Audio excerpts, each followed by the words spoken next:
that you get undressed. I hear symphonies in my head. I wrote this song just looking at you. Oh, oh. Yeah, the drums they swing low and the trumpets they go. And the trumpets they go. Yeah, the trumpets they go.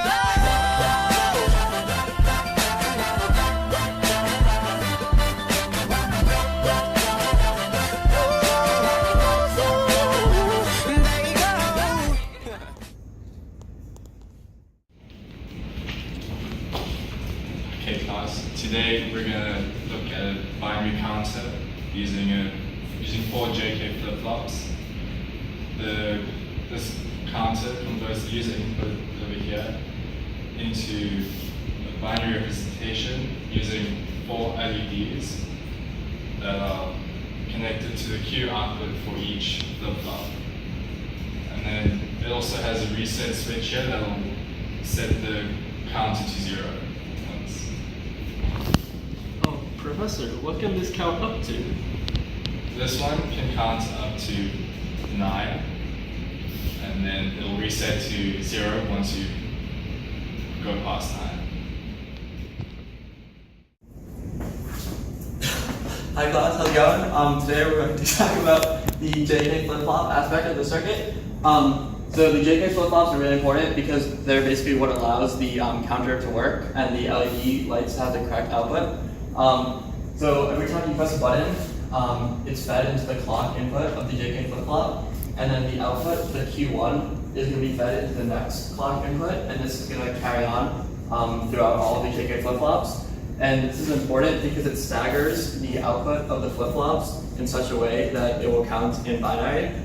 So for like a quick example, if this is your clock,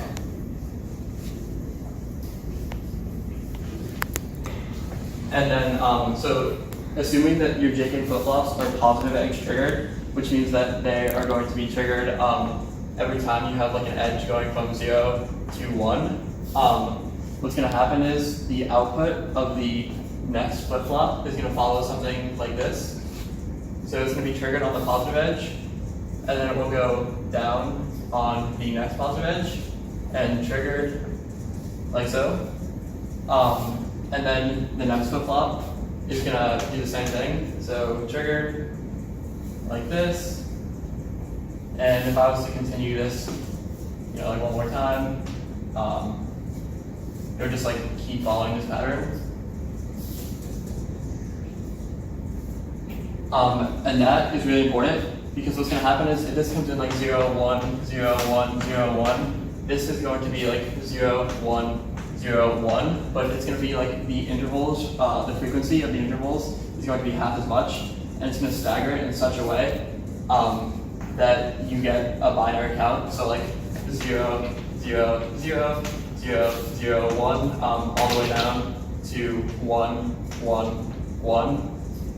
And that's just for like 3 flip-flops. If you would have 4, like we have, it would go all the way up from 0, 0, 0 to 1, 1, 1, 1. So our circuit should technically be able to count up to 15, but since we set it using the NAND gates at 9, it only counts up to 9. And that is why the JK flip-flops are really important in making this counter. Thank you. Hello class, today we're going to be talking about NAND gates, so let's just get right into it. Alright, so we've talked about this circuit previously. It's going to be the 4-bit counter. And today we're going to be talking about all of the AND gates and the purpose of the clear within the JK flip-flops. So overview, this is essentially the reset switch. So the clears are working all together to feed into the reset switch so that it guarantees once the counter is at 10, it will reset to 0. Right? So since it resets at 10, 9 is the highest number you can show through the binary LEDs. So why do we have so many NOT and NAND gates? Well, while we were building this in the lab, we didn't have access to AND gates, so we had to change the logic of our circuit to work with NAND gates instead. So for some of these, the NAND gate works fine, but for others, where we have a NOT and the NAND gate, that was essentially an AND gate primarily, but using the NAND gate with the NOT gate, we can function it as an AND gate without actually using an AND gate. So here we have the reset switch. It'll input of 1, which is essentially just the voltage is present. And then it's going to feed into one larger NAND gate, which is taking the second flip-flop's Q value and the fourth flip-flop's Q value, putting it through a NAND gate, and then it feeds into as the input of another NAND gate, using another input of 1 through a set of NAND and NOT. Then that'll feed into the second NAND that was originally with the switch. And then this is essentially just going to function as an AND, and that's what clears the flip-flop switches so that it will reset at 10. And it won't show 10, but it'll show 9. Also class, this will be on the final. The reason it's Q2 and Q4 is because that is when it will output 9. So that is why it's feeding in Q2 and Q4 so that it'll properly reset. This is the increment switch. This is the reset switch. These are the 4 JK flip-flops. These are the 2 NAND gates and the NOT gate. And these are the 4 LEDs that light up to show the binary count. Bring the action. I wanna scream and shout and let it all out. And scream and shout and let it out. Alright, and sending now. Alright, begin. Oh, it's smoking! It's smoking! And let it all out. And scream and shout and let it out. We say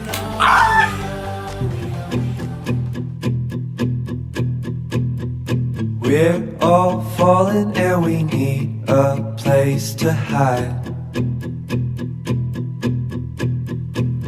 A safe place somewhere in the woods we can start a fire.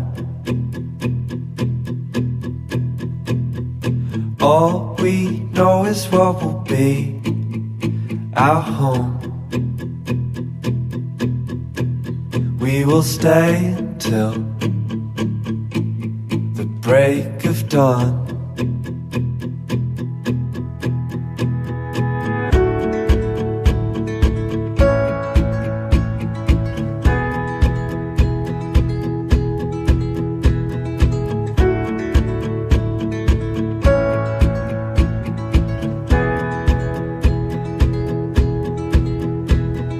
Cold night takes us to a place to escape the chill. Tucked up somewhere in the woods on a hill. Wake up feeling the cold in between our toes. Is there a way back? Nobody knows.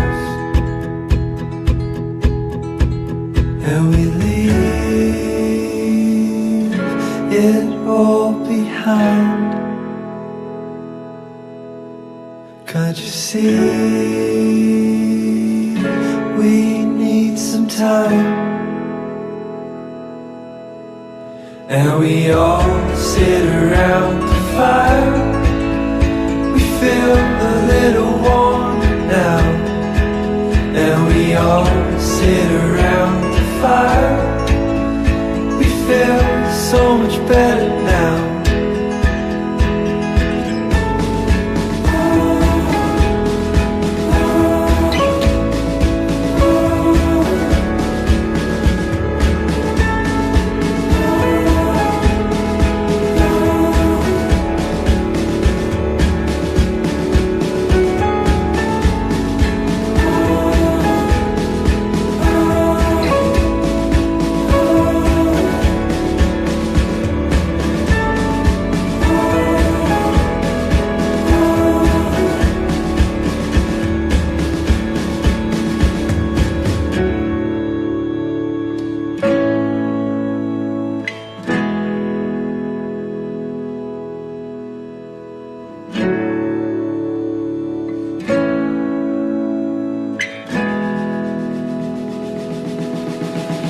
and we all sit around the fire. We feel a little warmer now, and we all sit around the fire. We feel so much better now, and we all sit around the fire. We feel a little warmer now, and we all sit around the fire. We feel so much better now.